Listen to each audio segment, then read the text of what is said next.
Très bonne soirée à tous, heureuse de vous retrouver en cette première grande édition du journal. Voici les titres de ce lundi. C'est donc le pays initiateur du sommet de 3 bassins qui va accueillir ses assises. Le Congo-Brazza va abriter du 26 au 28 octobre le sommet pour la préservation de la biodiversité et des forêts tropicales face au changement climatique. L'actualité est aussi marquée par le dépôt de la requête pour l'invalidation de la candidature de Félix Tshisekedi pour défaut de qualité et d'intérêt, mais aussi pour inscription pirate. Madame, Messieurs, bienvenue. Du 26 au 28 octobre 2023, le chef de l'État, Félix Antoine Tshisekedi, est attendu en République du Congo pour participer au sommet de 3 bassins qui se concentrera sur la promotion de la coopération scientifique et technique pour la préservation de la biodiversité de forêts tropicales face au changement climatique. Les détails de Karen Messou. Ces sommets a pour objectif de promouvoir la coopération scientifique et technique, renforcer les capacités et l'influence des pays des 3 bassins dans le forum multilatéraux sur l'environnement, le forêt et les climats. L'une des priorités majeures de ces sommets est de signer des conventions de financement avec des bailleurs de fonds multilatéraux et bilatéraux ainsi qu'avec la philanthropie mondiale. Il s'agira également de développer des mécanismes financiers avec les secteurs privés. Et la République démocratique du Congo participera à cet événement qui offre une plateforme pour soulever des préoccupations majeures concernant l'environnement et les changements climatiques. Il faut noter que les sommets travaillera également sur l'élaboration d'une stratégie commune comprenant un programme de travail et un portefeuille de projets d'investissement. Il suffit de rappeler que, lors de la 27e conférence des Nations Unies pour le climat, le président de la République du Congo, Denis Sassou Nguesso, avait annoncé la tenue en octobre 2023 à Brazzaville du sommet des 3 grands bassins forestiers au monde. Autre chose, au cours de la 116e réunion du Conseil de ministres, le Premier ministre Jean-Michel Samaloukonde a fait la restitution sur la série de réunions tenues avec les partenaires étrangers qui exercent leurs activités dans le secteur et des hydrocarbures en RDC. Suivez ces comptes rendus de Patrick Mouyaya. Dans la suite de la communication du président de la République, le Premier ministre chef du gouvernement a axé sa communication principalement sur la discussion en cours avec les producteurs pétroliers. Il a ainsi informé le Conseil qu'il a présidé en date du 17 octobre 2023 une séance de travail avec le ministre des Finances, celui des hydrocarbures, les représentants du secteur bancaire ainsi que ceux des entreprises pétrolières au sujet de l'approvisionnement et de la distribution de produits pétroliers. Cette réunion a également permis d'examiner la question du financement du manque à gagner prévu par le gouvernement en faveur de pétroliers. Le gouvernement de la République rassure toutes les parties prenantes et plus largement l'opinion publique nationale que toutes les dispositions sont prises pour assurer un approvisionnement régulier des produits pétroliers. Dans la même perspective, cette démarche a été confortée par le président de la République, chef de l'État, qui a réuni les parties prenantes à cet effet le jeudi 19 octobre 2023. Le vice-premier ministre, ministre de l'économie, se charge donc de la finalisation des discussions en cours avec ses partenaires de l'État.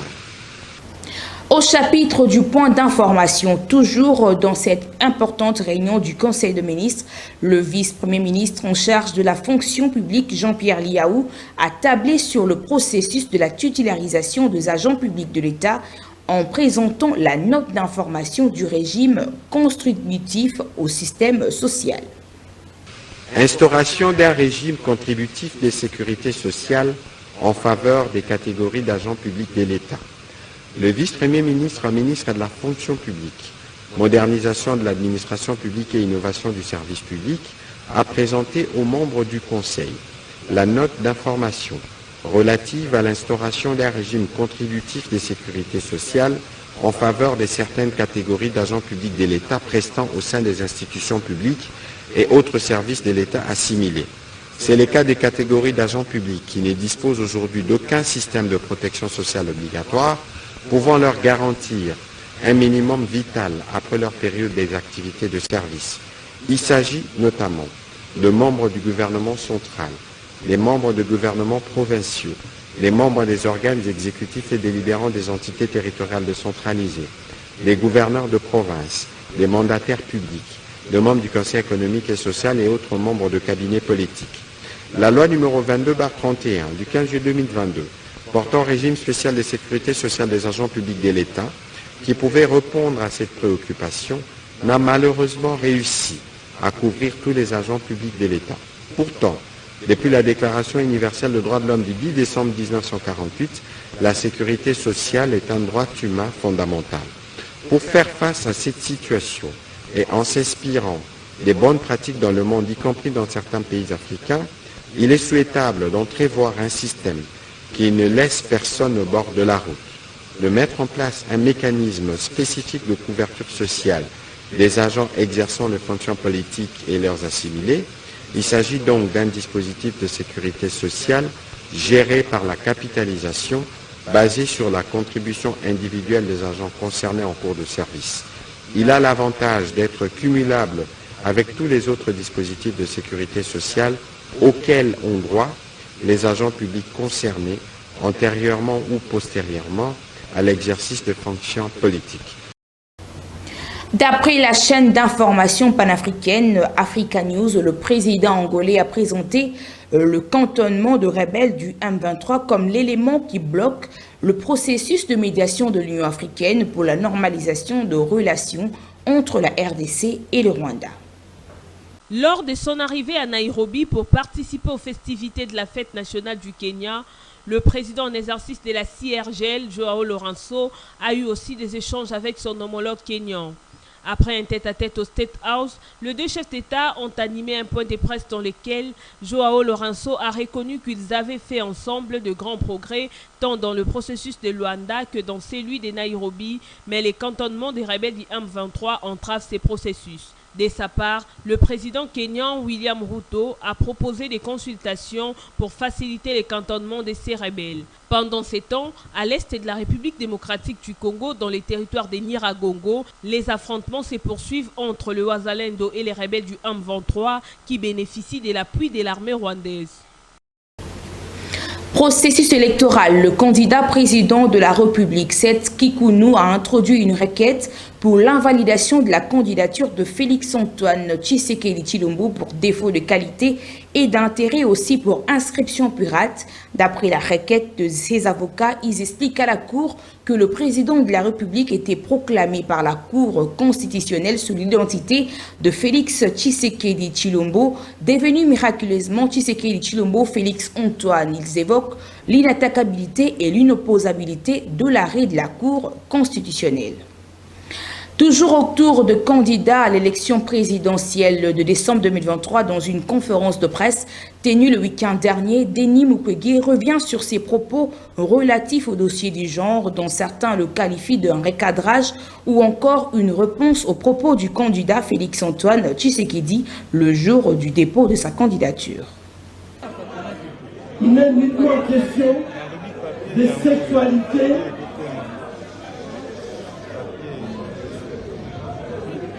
Il est donc nullement question de sexualité, comme l'ont prétendu certains esprits qui ne manquent pas d'occasion pour mentir.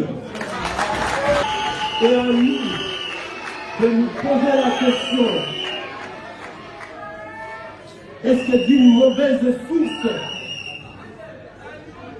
peut jaillir de l'eau potable? La réponse est non.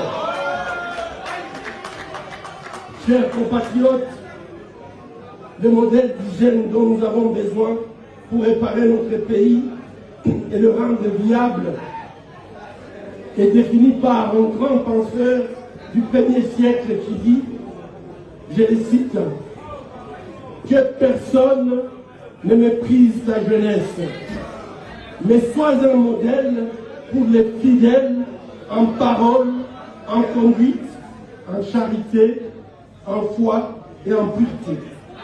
Jusqu'à ce que je vienne, applique-toi à la lecture, à l'exhortation et à l'enseignement. Que personne ne néglige votre jeunesse. Et ça, vous devez le tenir en tête. Et pour la campagne électorale pour le compte du candidat Félix Tshisekedi, Jacques Machabani et Acacia Bandoubola sont choisis pour diriger l'équipe de la campagne. Junior Congolo pour le commentaire. Le président de la commission électorale permanente de l'IDPS et conseiller spécial du chef de l'État en charge des processus électoraux, Maître Jacques Chabani et Acacia Bandoubola, ancien ministre de l'économie, vont co-diriger l'équipe de la campagne de Félix Tshisekedi pour l'élection présidentielle prévue le 20 décembre 2023. L'information est confirmée ce lundi 23 octobre 2023 par plusieurs sources du parti présidentiel. D'après les services de communication du secrétaire général de l'IDPS, ces membres vont assurer la coordination de leur zone linguistique. Il s'agit notamment Augustin Kabouya pour les Gants Kassai, Jean-Michel Samaloukonde pour les Gants Katanga, Jean-Pierre Bemba pour les Gants Équateur, Mbosso Kodiapwanga pour les Gants Bandundu, Vital Kamere et Baat Lukwebo pour les Gants Kivu. Il est entendu aussi la nomination de 4 personnes qui vont coordonner les 4 districts de la ville-province de Kinshasa. Il faut noter que l'un des adversaires de Félix Tshisekedi à la présidentielle de 2023, dont le prix Nobel de la paix, le docteur Denis Mukwege, a désigné ce dimanche Didier Moumengi, ancien ministre de l'Information de Laurent Désiré Kabila, comme directeur de sa campagne électorale. En sécurité, en mission d'inspection et de commandement de troupes au front de la ville de Béni, le général-major Marcel Bangou appelle au mariage civilo-militaire pour vaincre le groupe insurrectionnel de forces négatives de ZADF. Suivez le major Nestor Mavoudissa, porte-parole de la 3e zone de défense de ZFARDC. La 3e zone de défense, le lieutenant général Mbang Machita Marcel, est en mission d'inspection et de commandement dans sa zone de responsabilité. Il a commencé par visiter les hommes de troupes qui sont dans le Sud Kivu, dans la province du Sud Kivu.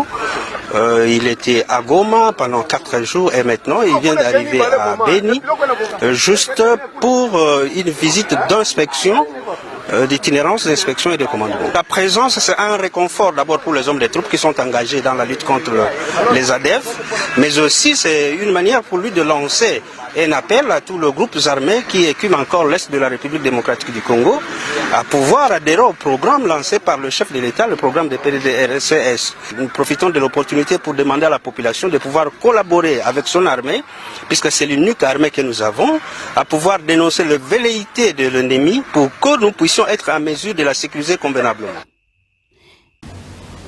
En l'espace d'une semaine, un nouveau naufrage est survenu dans la nuit du samedi à dimanche 22 octobre au village Boyaka dans la province de l'Équateur. Le bilan enregistré fait état de 18 morts, 200 rescapés et plusieurs passagers disparus. Jusque-là, la cause de cet accident est la surcharge et la violation de mesures de navigation comme facteur potentiel.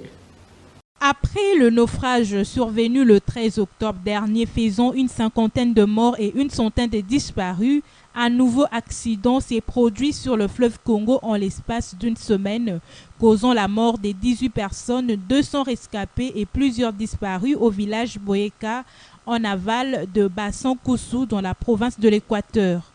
En effet, il s'agit d'une baleinière en bois qui a chaviré avec 2 passagers et leurs marchandises à bord. L'embarcation avait quitté Ngondo, un marché situé à environ 120 km de Mbandaka. Les autorités provinciales ont lancé des enquêtes en collaboration avec la société civile congolaise de cette partie du pays pour localiser d'autres corps et pointent du doigt une forme d'irresponsabilité au niveau des institutions provinciales. Par ailleurs, les bilans risquent de s'alourdir avec la poursuite des recherches. Signalant que les naufrages sont un fléau récurrent dans la région, rappelant l'urgence d'améliorer la sécurité et de renforcer la régulation des transports fluviaux en République démocratique du Congo.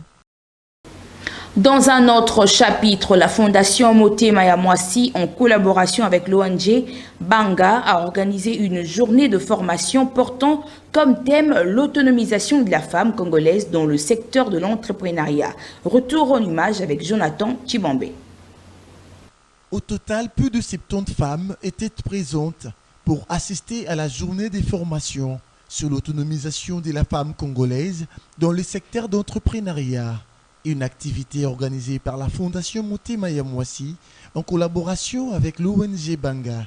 Sous un soleil accablant, la fondatrice Cynthia Mungema, dans son credo de travailler en faveur de populations vulnérables, a conscientisé les mamans à devenir autonomes en apprenant chacune un métier qui leur permettra de devenir entrepreneurs.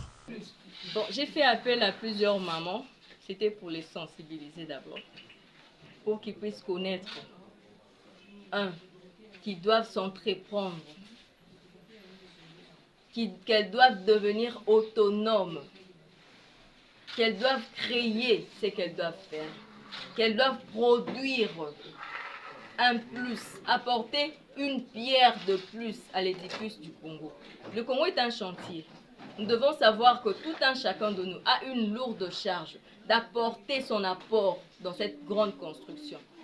Nous n'avons pas intérêt de tout laisser au président de la République. De son côté, Mukendi Benoît, le deuxième orateur, exhorte le jeune à ne pas croiser les bras, mais à apprendre un métier. Et j'appelle tous les jeunes, tout le monde, toutes les femmes, tous les papas, à ne pas rester à la maison et de venir chercher juste à avoir une connaissance sur la fabrication de n'importe quelle autre chose. Et ça va leur permettre de créer une toute petite entreprise ou une petite et moyenne entreprise. Face à cette activité riche en matière, les participants à leur tour n'ont pas manqué à livrer leurs impressions.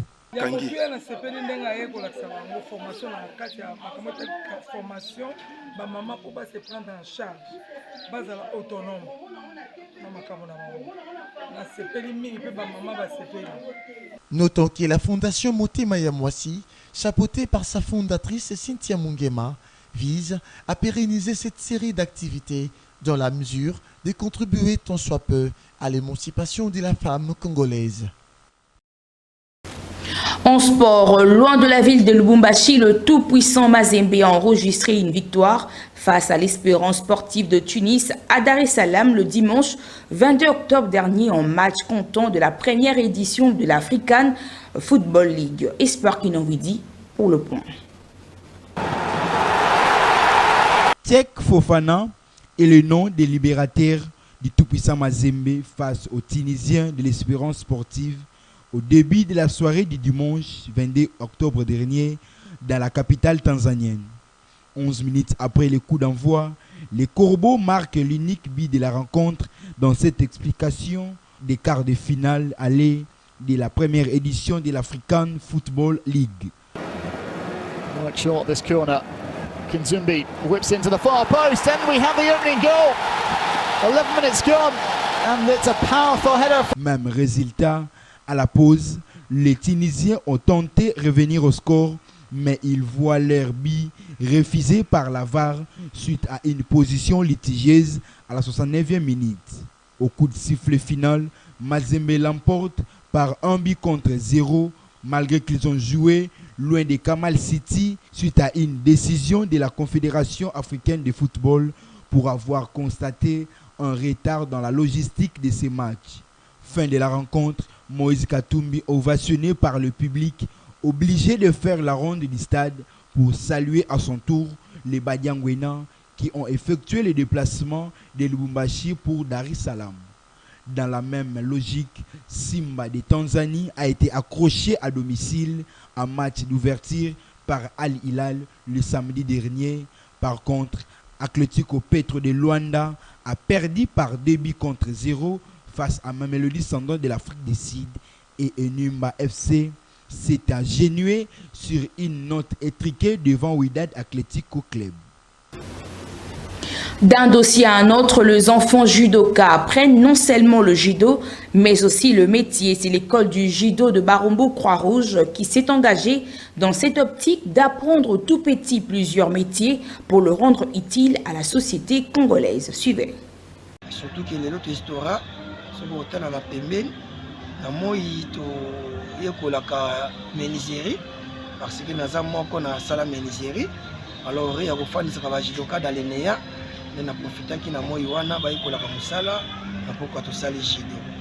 Tant au ba sali judo 2 heures de temps ko kozwa un problème quelque part.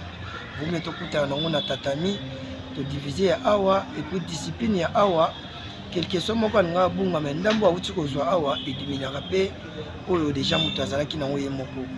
En tout cas santé à clair ezokende malembe na ngolo ya Nzambe nanu toatteindre baplace oyo eza tokóma te mais petit à petit na bolingo ya Nzambe tokokóma yango. Tosengi mpe na baninga mosusu tozalaka nde bajidoka tosalaka nde jido oyo biso toyebi totikelaka oyo bayebaki te mpe bayeba yango. En tout cas merci beaucoup mingi azongisa yango na baoyo balekaki biso surtout lelo nazala jidoka c'est grâce à grand maître Antoine Mukuna. Et bouclons ce journal par les valeurs nutritives. Sachez que la noix de palme dispose de plusieurs bien-être sanitaires. Ses vertus sont innombrables. Ruth Mboua nous fait le point. La noix de palme est une graine qui vient du palme. Elle peut être déconseillée à certaines personnes, mais elle dispose assez des vertus selon certains nutritionnistes. Les noix de palme ont beaucoup de vertus. Il faut savoir que c'est une noix oléagineuse. Elle est riche en lycopène, riche en vitamine A, riche en acides gras insaturés. Elle favorise la bonne mémoire parce que ça contient un peu de vitamine B. Ça fait partie de macronutriments dont on a besoin en permanence. De même, ce sont des lipides dans la catégorie des acides gras insaturés dont le cœur a besoin et aussi les vaisseaux sanguins pour un bon fonctionnement et produisent de l'énergie à l'organisme, aux muscles et aux tissus. Donc, la noix de palme est naturelle pour la santé. Les noix de palme procurent de l'acide gras dont les joueurs comme les athlètes, les sportifs ont besoin pour le fonctionnement des marouanes, des cellules, parce que c'est ça qui leur donne de l'énergie pour produire les bons résultats. À l'en croire, la noix de palme prend du temps avant de produire des mauvais cholestérol si l'individu n'en abuse pas trop. Voilà l'essentiel de l'actualité de ce lundi. Tout de suite, le rappel de titre. C'est donc le pays initiateur du sommet de 3 bassins qui va accueillir ses assises. Le Congo-Brazza va abriter du 26 au 28 octobre le sommet pour la préservation de la biodiversité et des forêts tropicales face au changement climatique. L'actualité est aussi marquée par le dépôt de la requête pour l'invalidation de la candidature de Félix Tshisekedi pour défaut de qualité et d'intérêt, mais aussi pour inscription pirate. Merci de nous avoir suivis. Très bonne suite de la soirée. Au revoir.